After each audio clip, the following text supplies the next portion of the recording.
I'm Teresita Blanco, the Artsy sister, and today we're reading SaturnastraMonkey King. This is Chapter 8, Part 2. From the inside then, Abel said, "Damn it, I missed the fountain." "Now what?" inquired Wisdom.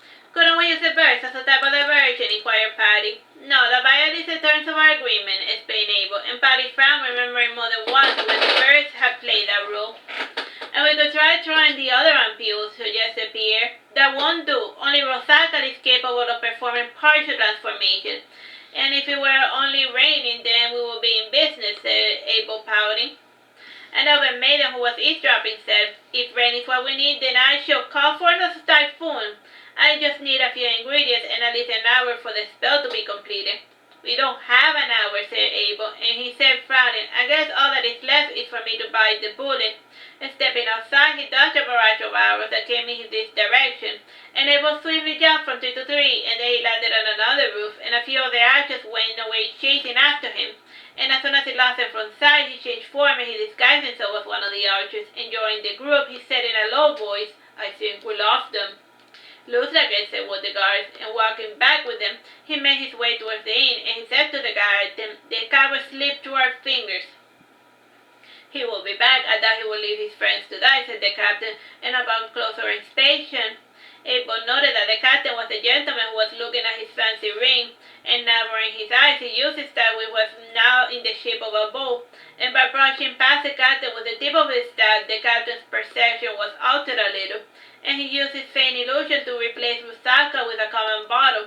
And one of the guards noticed the change, but chose to remain silent, and he scurried away, guessing that a massacre was about to occur. And Abel then finally threw Rusaka into the fountain, and he soon obtained a red mist color. And right on cue, Hyperion started emitting his strange new sound, which resembled an Aeolian harp. And the noise alone was enough to send a few of the trained guards scattering, and the captain of the troop said, "They are just trying to scare you. Don't let that noise fool you. Tear down that door and arrest everyone inside. If they resist, kill them." As the noise grew louder, the guards failed to hear the scraping sound of Rusaka making her partial transformation, and the red mist bubbled from the walls surrounding the guards, and panic struck the guards, who looked about in bewilderment.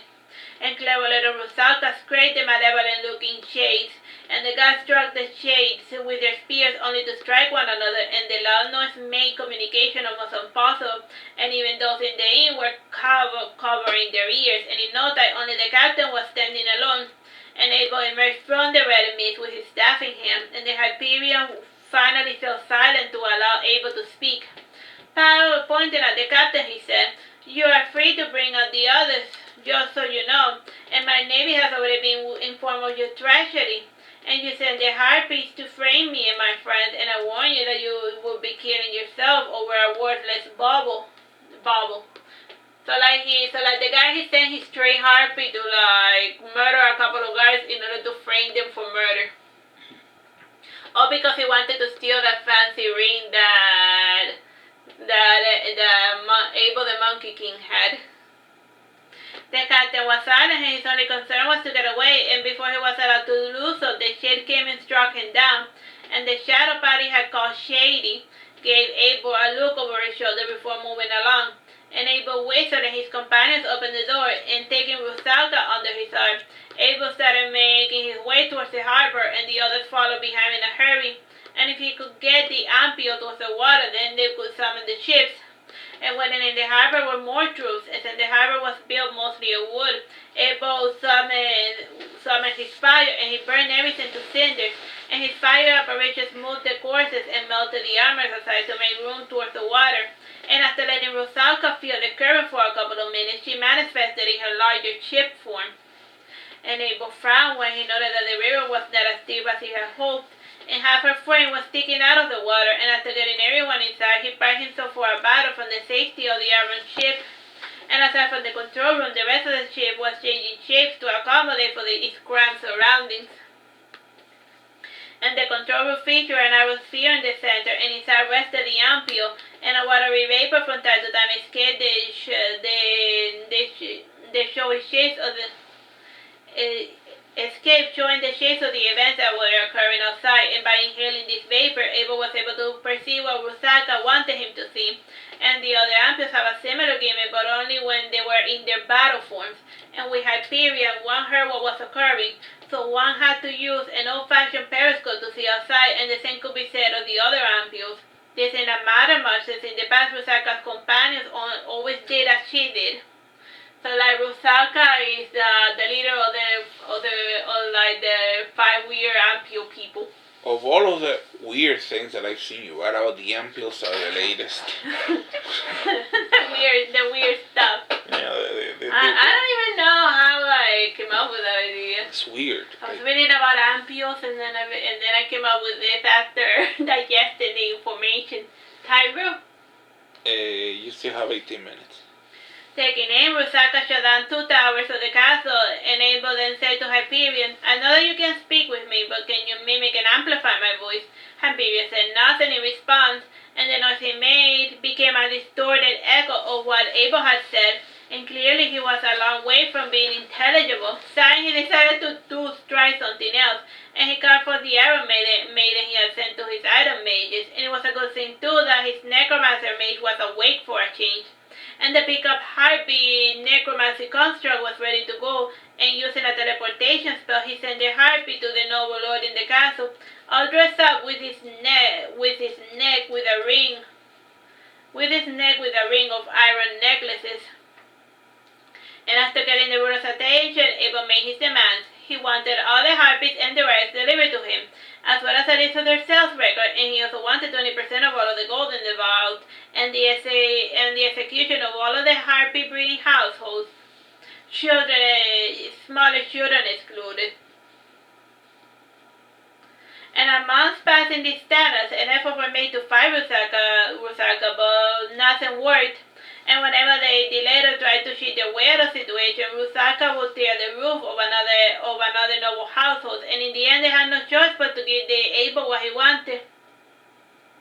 Words of what had occurred in Elbudia spread like wildfire, and the human race trade partners on the Naga seemed even less reluctant to keep making business with such a bloodthirsty race.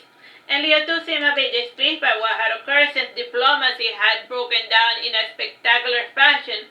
However, he was pacified whenever saying him a little detail in what had occurred that had led to the massacre. And Leo did not understand the whole harpy rescue mission, though he was able to see why Abel had reacted in such a violent fashion. As a berserker, Leo had been taught to strike down with furious vengeance those who attempted to poison and destroy his people. And without Okay, Quentin Tarantino called.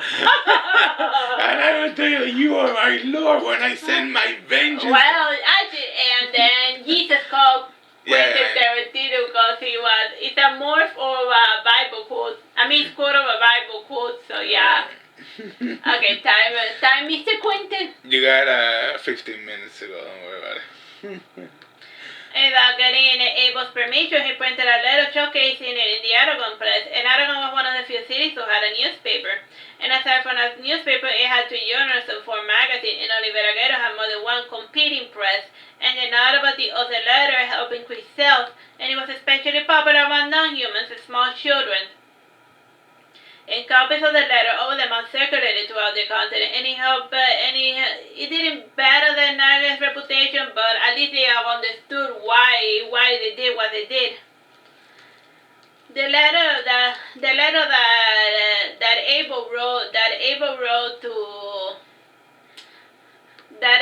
to Leo was as thus: "Dear drunken Leo, I was pressured by my brother to write this letter to explain what events led up to the attack on Elbudia.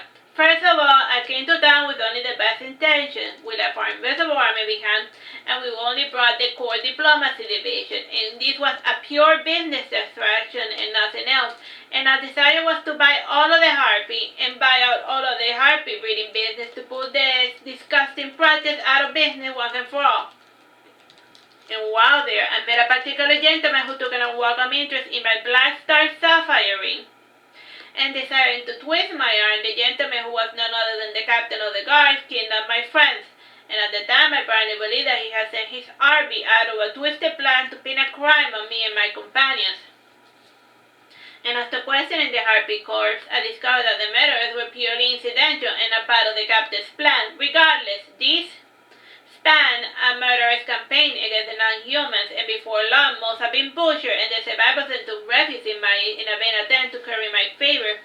And after paying me protection money, I set about rescuing and getting everyone out of the city. And when I made it to my ship, I was at a bit of an impasse. In the end, my desire not to leave empty-handed got the better of me, so after bullying my prey for a month, I was able to get what I wanted and then some. Yes, if you must know, I did destroy a couple of towers and about 30 or so noble houses, and I'm not to begrudge at making an enemy of Obudia, and the people there were all terrible human beings. And I would have staked to wipe Obudia off the map, but the Harpies were growing frenzy inside the alien confined space that was my iron ship, the Rusalka.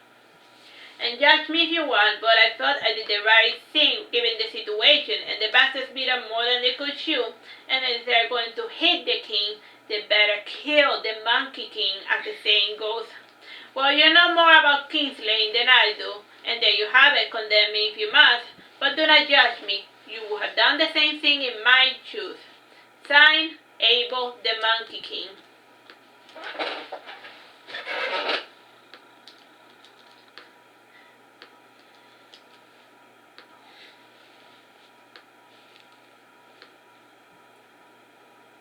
Abel and his peers could not figure out what to do with the Harpies, and they had them relocated to one of the uninhabited islands of Lusitania. And the Harpies rescued from Ebudia and those brought from the other parts of the continent total a mere 314. And the main breeding Harpies were only 5. And overall, it was a declining trade that catered only to a select clientele who were down to the novelty of owning a Harpy. And only a few of the Clamor Harpy had the ability to speak, and the only one who seemed willing to speak to Abel was a Scarlet Macaw Harpy named Artsy Pete, nicknamed Pete. Pete was 19 years old and quite close to the age when Harpies in captivity tended to die. And the first thing he did when he went outside was try to fly, and shaking his head sadly, Abel said to Pete, "Don't you realize that your wings have been clipped? I'm not blind, little one, though sometimes with enough wind I can gain significant height," said Pete squawking. And since Pete resembled a type of parrot, he was allowed to learn the human tongue, only so much as to aid him in his repetitious mimicry. And the shape of his face was humanoid, and unlike normal birds, he stood upright with his spinal cord resembling that of a human. And the legs too were partially humanoid till he reached the visor talon. And his head feathers were elongated, resembling the plumed red hair strands, and he had 2 small clawed fingers at the joint of each wing, like a micro-raptor. And he too had flight feathers in the back of his powerful legs. And Abel watched Pete climb a tree effortlessly, and with enough height he glided effortlessly across another branch. Time, bro?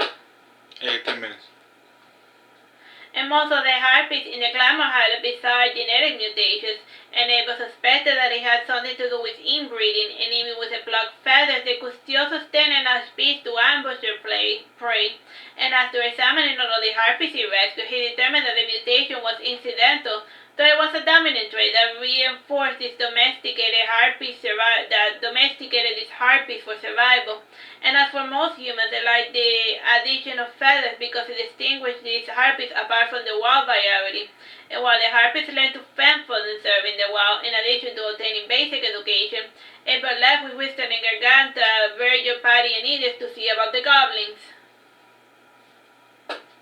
Alright, that's enough Monkey King around for one day. Bye bye, God bless.